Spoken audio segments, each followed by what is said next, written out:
Dean Obeidallah. He wants to be your Muslim friend. Most Muslims, I know many, are great people. Watch this. People. You're listening to the Dean Obeidallah Show, where comedy meets politics and all things in between. And welcome back, Dean Obeidallah Show. We're live here Wednesday, September 14th. And joining us now live, I can see her via Zoom, is our friend Jill Wine-Banks, MSNBC legal analyst, author of The Watergate Girl, co-host of the podcast, sister-in-law in iGen Politics, and obviously she was a Watergate prosecutor just back from a vacation. You're still awake. Thanks for being on. I didn't think you'd be awake enough to do this, but you landed and now you're here. Thank you. I'm here. I made it, despite all my adventures. By the way, when you were on vacation, how much did you follow the news that was going on? I think I saw a tweet of yours at one point, like, I'm on vacation, but I got to tweet about this. But were you able to disconnect or no? I disconnected to a large extent, but with sporadic internet was the real reason I was disconnecting. I was in game parks where there wasn't reliable internet. When I could get it, I followed it, and I certainly followed the major news stories, the stuff about the Mar-a-Lago search and all of the consequences of that I followed. So let me ask you. And the R. Kelly trial, because it's in Chicago. So. There was just a verdict a short time ago. Yes, I know. He was convicted on new charges there. You were a former prosecutor and you've been a lawyer. Have you ever seen a judge stop the Department of Justice from investigating the way Judge Cannon did with Donald Trump and the DOJ and the documents seized by the August 8th search? Well, let me parse the answer to that carefully. Sure. And I would say that in this case, the judge is so without any legal or factual basis for the decision that I've never seen that. When you look back, even in the era of Trump, there have been special masters. Both Rudy Giuliani and Michael Cohen had special masters. And that causes a delay, although in neither case, Judge Barbara Jones was the special master. There was not a significant delay. Here, because of the volume of documents, and because there's no legitimate reason to think attorney-client privilege, both Giuliani and Cohen, of course, are lawyers, and their correspondence could include clients who are not at all involved in a criminal matter that was under investigation. This is completely different, where Donald Trump, if there was a note from his lawyer, that would be easy to segregate out. And I bet there aren't a handful of them. As far as executive privilege, that potential claim is ridiculous. And then you add to it the fact that he does not own these documents. These documents are all government documents. Classification doesn't matter. They are at the very least Presidential Record Act documents, and they don't belong to him. He has no right to have them, possess them, or store them at his unsecured facility. And the fact that there are over 100 classified documents that could endanger the national security puts us in a different category. So no, I've never seen that happen. And the Department of Justice has acted, I think, in a very moderate way by asking for a very narrow relief. They've said, let the investigation go forward for the risk assessment.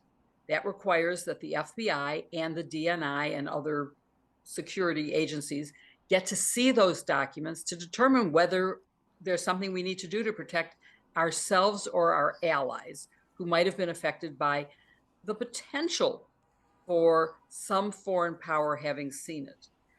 And there are stories, of course, about Mar-a-Lago being a target for foreign spies. So you add to that, and remember the story about the, I believe, Chinese woman who got access with cameras and everything, even though she wasn't invited there and wasn't a guest there. So there's real reason to be concerned.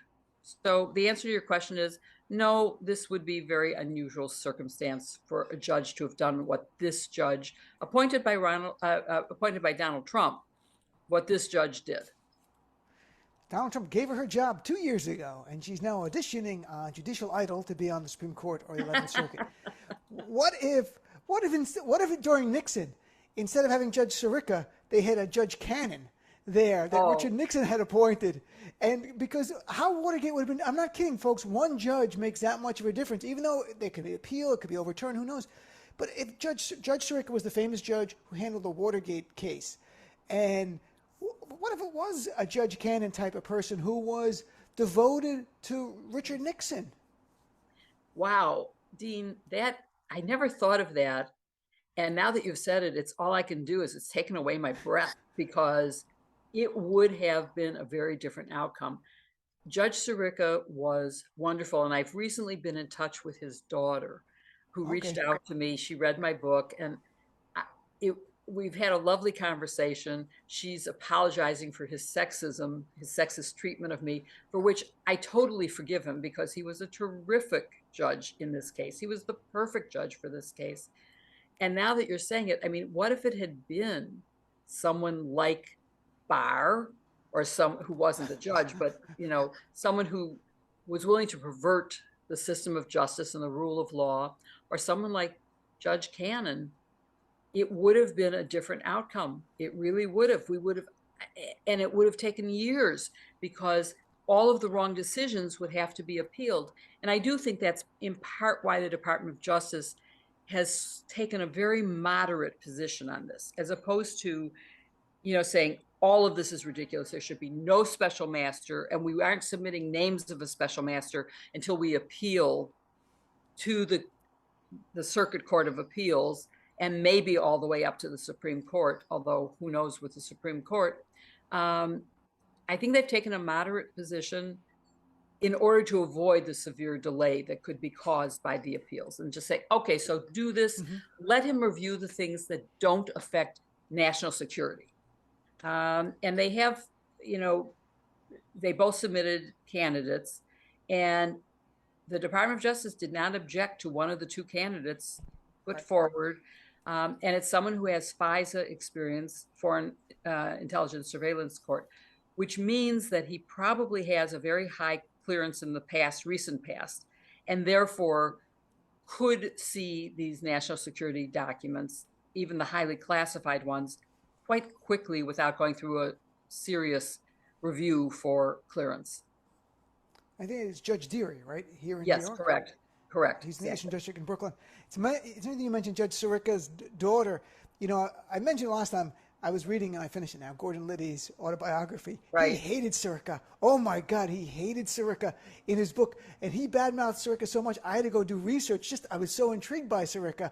And to read, the guy had been a boxer, and he was like a blue-collar type of guy who was a judge appointed by a Republican, I believe. And so he was a Republican appointee, but was tough on Nixon because he believed. But Liddy would say things like he's lazy, he's an idiot, and, you know, he respected some judges. But Sirica, he hated Sirica. Sirica put him in a harsh prison. He put him in the D.C. prison when he wouldn't do what Sirica wanted, I guess, turning on people. And Liddy explains that prison being a nightmare. I don't know what it's like now, but at that time it was horrific. So it's mentioned Sirica. So I looked about Sirica, and I saw that he'd written a book, and I was almost intrigued enough to buy a book. It might be out of print by now, but he wrote a book later in life about his experience there. Well, I have it if you want to borrow it. So. Oh, really? That's very interesting. Maybe I've been reading so much. I've seen All the President's Men numerous times, but I'm actually reading the book now because I've been reading different things about that era to better understand the criminality of former administrations. Because the Nixon administration was a criminal enterprise. You know, we talk about Trump, and I'm not comparing them. We've talked about this. I think we agree Trump is far more dangerous. And Trump is much worse. Right. But still, look at Richard Nixon. I mean, through your work there, his Attorney General, John Mitchell, went to jail. Yes. You had John Dean go to jail, who was White House counsel. You had Haldeman, Ehrlichman, Meadows, the top two people. Yeah. So there was such a list of people. Magruder, I think, not only McCord, he went to jail, but I think Jeb Magruder from the campaign, he went to jail. I mean, it's Jeb so many people. Jeb Magruder, yeah. And when you mentioned the D.C. jail, I'll divert if it's okay to tell a funny story because and it's captured in my book. But he was being prepared for trial. He was my witness and was brought from the federal Liddy penitentiary he Tremont? was at. No, this is Jeb Magruder, who was one of our two Okay. key witnesses. Magruder and Dean were the two main witnesses. And he was brought in so that I could just go through his final trial testimony. And he walked into my office and he burst into uncontrollable sobbing. Jeb, what's wrong? What's wrong? I said. And he couldn't stop crying. And the only thing I could think, he had been brought to the DC jail from the federal penitentiary, that he had been raped. And I knew he wouldn't tell me because I was a woman. It's just something he wouldn't tell me. So, and he probably wouldn't have told most of my colleagues, but I went and got a former IRS agent who was working for us, Tony Passaretti, who was sort of the father figure of the office. And he went in and said, Jeb, what's wrong? And it turned out he kept the lights on, the TV's going, he couldn't sleep. He was such a wimp. So we had to transfer him to Fort Holabird, which is an army base, but had a prison on it, a military prison, because he couldn't be kept there, or he was a worthless witness. He was literally sobbing hysterically. So that's my story about the DC That's jail. very It interesting. is a terrible No, place. I mean, Liddy in great detail talks about how horrific it is. And the TVs are on all the time, the lights are on, and people are screaming. And it's almost like a wardenless prison. There's a warden, people, he's talking about inmates just beating each other. It's horrible. Sexual assault going on left and right there. And you're like, what a horrible place. And I know prison's not supposed to be fun, but they're still human beings. Yes. And if you're going to just allow that to happen, that's almost it's like Eighth Amendment stuff. That's like cruel and unusual punishment type of things going on. And so, but it's interesting to see about, there was a scene though in Gaslit. I didn't know if it was true or not. But about the rat. No, the rat. No, not only that, but he was put in a room, and then John Dean was put in the same room accidentally when they were waiting to go in. So he's in the room there with John Dean staring him down and telling a story about how he could kill a person with a pencil and how Dean was concerned. And that was in Gaslit, the series, and I thought it was exactly. I'm not sure it's true. I'm not sure it's true, but I will ask Okay. John Dean. We're doing a program together, and I will ask him if it's true. Ask I him don't if that think was it is. true. I'm just intrigued by that. The whole situation. It's little things, folks. When you're talking to Jill Wine-Banks, you've got to see what's true or not about Watergate era. Who else am I going to talk to about this stuff? So let's get back to the present criminal president, former president. Unbelievable. So, the reporting, you were away, but I'm sure you saw it. Justice Department, the reporting is now they issued 40 subpoenas, maybe plus. They took the cell phone of Mike Lindell when he was at a Hardee's online for fast food. They took Boris Epstein, who used to debate on Joy Reid show all the time. They took his cell phone and others. First of all, what do you make of that? And second, why is this happening so late in the process? I mean, and maybe it's not late. So tell me I could be wrong. That could be my own. Well, like it's been a year and a half. What's going on? Now you're doing this? Yeah, there's. I think that it clearly shows that the investigation has ramped up, and that they're getting really serious about it. Should this have been done a year ago? Maybe, but you act cautiously, and they've really been building up to this. I think that, it's funny, even I was in London and then in Africa, and all over people were asking, is he going to finally be indicted? Is there finally enough evidence? And the more horrible question is, and will the Department of Justice do it no matter what the evidence is? In the same way that I tweeted something about Judge Cannon, and that even she would see the wisdom of acting in a certain way. And people went, she might see it. It doesn't mean she's going to do it. Nobody trusts her. And the fact that our judicial system is so much under, and when I say judicial, I'm talking about the Department of Justice as well, is being so skeptically viewed is very tragic to me. But the language of her opinion, which basically said, Donald Trump is above the law. He's special. He's the president. And so we have to treat him differently. No, we do not. The former president is a citizen of the United States, just like you and I are. He is not special. Even if he was special as president, he's not special as former president. And so it is distressing that she would write an opinion that does give him special privileges. Very, very bad. I agree. I wrote for MSNBC a week before her decision saying she should on her own recuse herself. And I said, because what if this really happened? What if she found for Trump? I said, you're going to have people on the left. We're going to give up on the institution of the judiciary. And already the people on the right, they want to get rid of every check. I'm like, it's bad for our system. You know, she was one of the most junior members of that entire district. There's about 30 judges. The chief judge in that district, I had written my article, she was a Bush appointee. There's not someone looking to move up the ladder. Judge Cannon's 41. As soon as she was nominated, they talked about her going to be on the Circuit Court of Appeals one day, maybe the Supreme Court. And now she got a chance to audition for a guy who could be president, as outrageous as it sounds, in 2025. And he called her courageous. He wrote in his post that she was courageous. I'm like, if he becomes president, he will instantly elevate her. And that it's going to look even worse. I don't know why. I know it's the randomness of district court. That's how it works. But there should be some kind of rule about this. If you're going to treat him special, you should treat her, the judges, special too, and make it above board. Put a Reagan or Bush appointee. It doesn't have to be Obama. Imagine if it was Obama was being investigated, an Obama appointee was considering the case and stopped the investigation. What do you think Trump and the GOP would do? So they would have made a huge stink. And you're right, nobody has been making a big stink.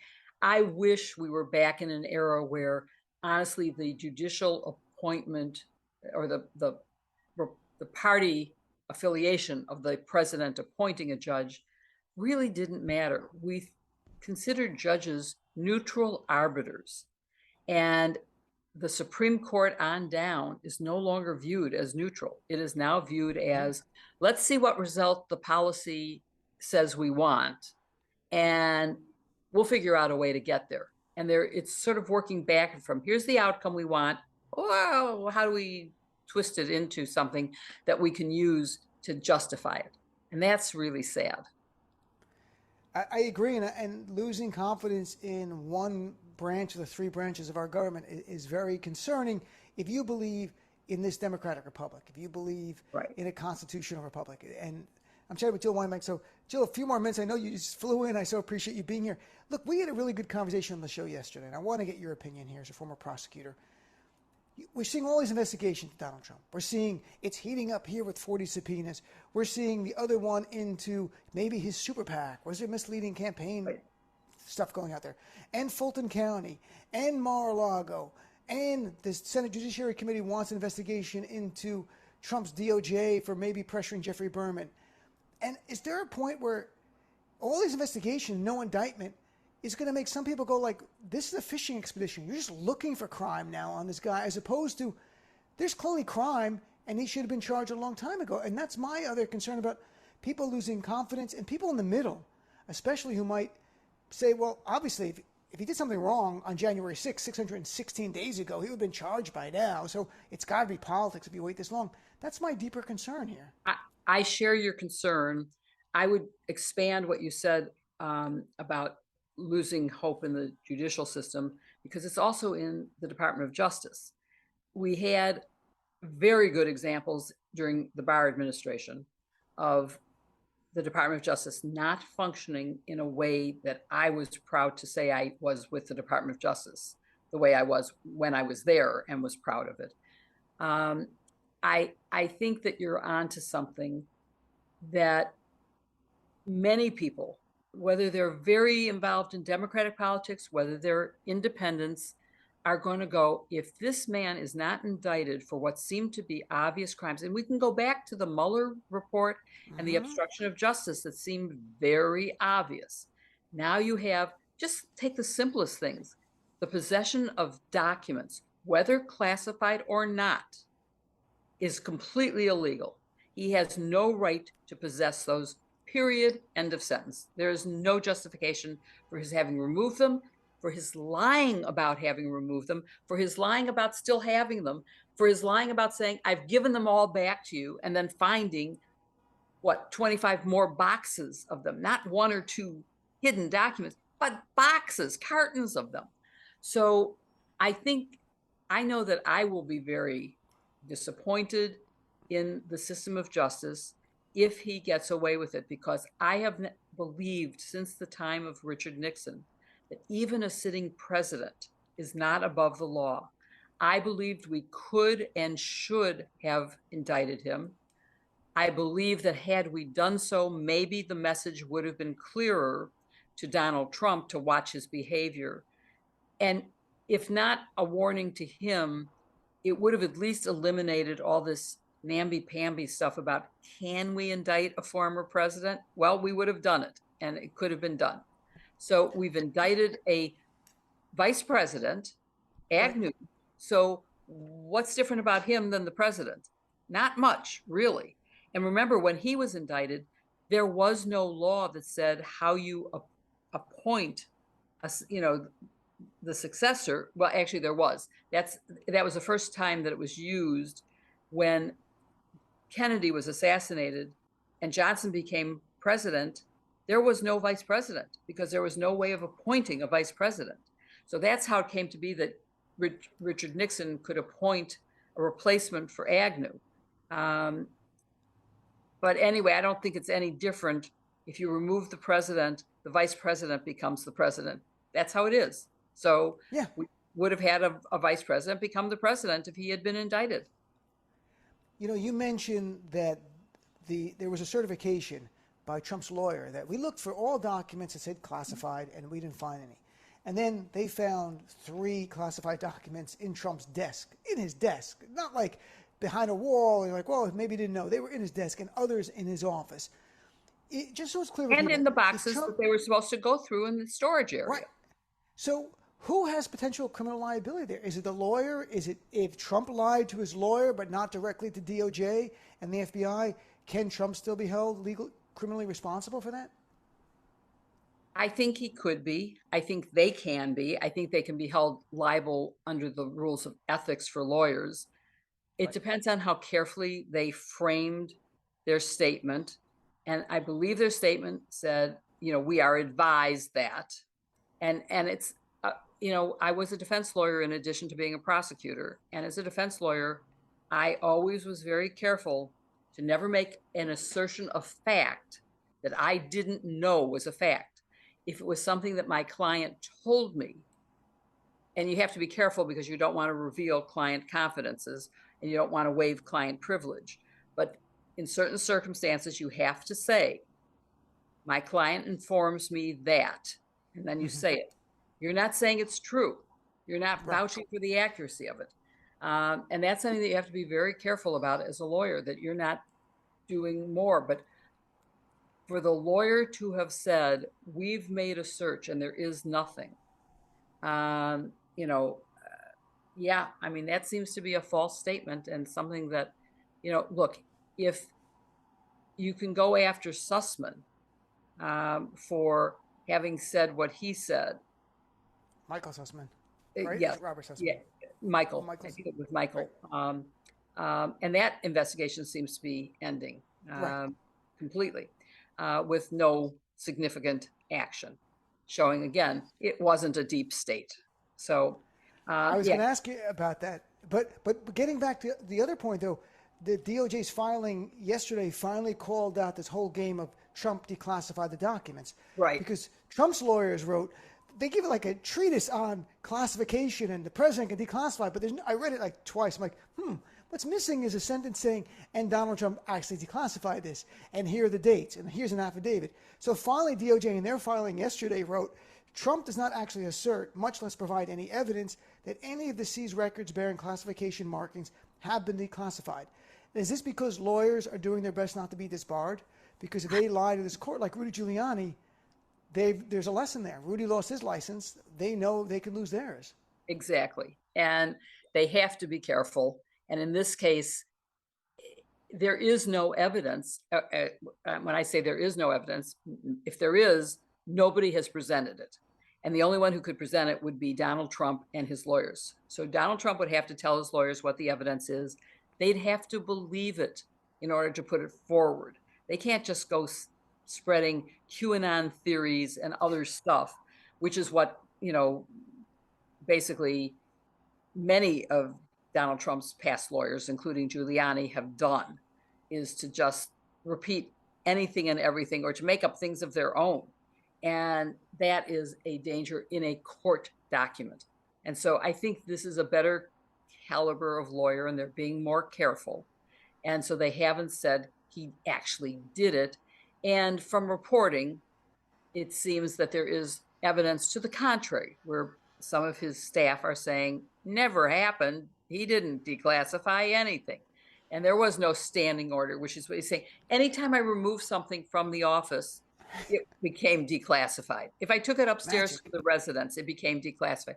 Big difference between going from the Oval Office upstairs to your residence and then taking it in a box when you're the former president and taking it to Mar-a-Lago, a public place. It's not even a private residence. It's where he lives, it's true, but it's a golf club with private passage, not even private passage, public passageways to the pool, which is where the door to the storage area was. Anyone could have walked past that. And now, of course, we have, not we, the FBI has the videotapes of people going in and out. And that'll be very interesting to see what comes of that. That's going to be great evidence. And you mentioned that the lawyers now might be more hesitant. One of the lawyers he had then, but still has now, is Evan Corcoran, who Glenn Kirshner worked with in the DOJ, in the U.S. Attorney's Office in D.C. He was a former prosecutor.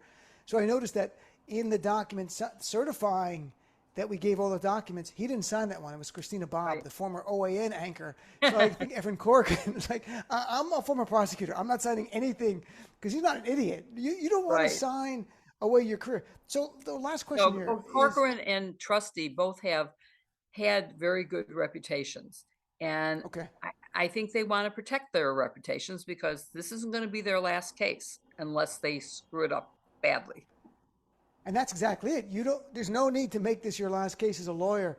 And if you're a lawyer now and you're just listening to Donald Trump, you're at your peril. Like, it's a mistake. Exactly. So, look, there's a lot of debate about if DOJ charges Trump, should they do it between now and Election Day? Do you have any feeling on that? I mean, does waiting till after November 8th at this point matter that much? Or if there's evidence, go to the grand jury and do it? It doesn't matter that much, except in terms of what I think is a very valid policy, which is a longstanding DOJ policy not to do anything that could influence an election. Now, in this case, it's slightly different because Donald Trump is not the candidate. So it isn't an election that affects him. So I would say that that rule could be clearly distinguished. And you could say that Donald Trump could be indicted without having anything to do with it.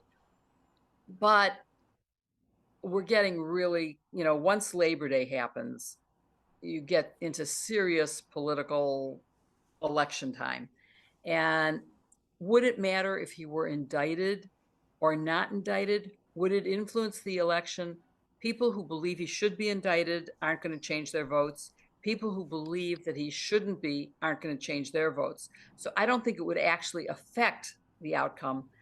I do share the view of many people that there can be or may be a very violent reaction to an indictment of the president, which people like Lindsey Graham are fomenting by saying it's going to happen. And it's definitely a possibility because we've seen evidence that that's what happens. But I think it's quite unlikely that DOJ will violate its policy, even though I would distinguish the reason for not indicting someone who is a candidate from someone who is a potential candidate 2 years from now and who is, endorsing candidates. But that's not the same thing. So I think the rule shouldn't really apply, but I honestly think it will, and that there won't be any indictments till after the election. I could live with a November 9th indictment, okay? I mean, after waiting this long, November 8th election day, wake up November 9th. Jill, thank you so much for making time, especially just literally landed from her trip from over the ocean back to America. It's always great to have you on. And again, our podcast, if you're interested, folks, Sisters-in-Law and iGen Politics. Thanks, Jill. Have a great night. Thank you. It's a pleasure.